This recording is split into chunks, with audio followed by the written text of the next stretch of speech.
Isang napakagandang umaga sa ating lahat at ayan ako nagme-makeup. Ay hindi naman as in makeup, blush on lang yan.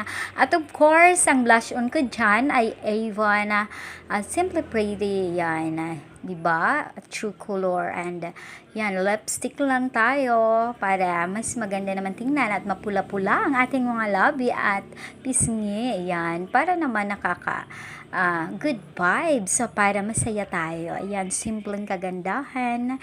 Dahil papunta lang naman tayo sa palengke. At ayan, sa aking pagbiyahe, napansin ko itong truck na muntik na mahulog sa bangin. Oh my God. Kaya naman, hindi ko napigilan ng aking sarili. Huminto talaga ako at dinedyo ko po yan. At ayan, napag-alaman ko kagabi ang pangyayaring ito. So, nagtanong ako dyan sa mga kapitbahay ay wala naman daw nasugatan at yung driver ay nakaligtas naman.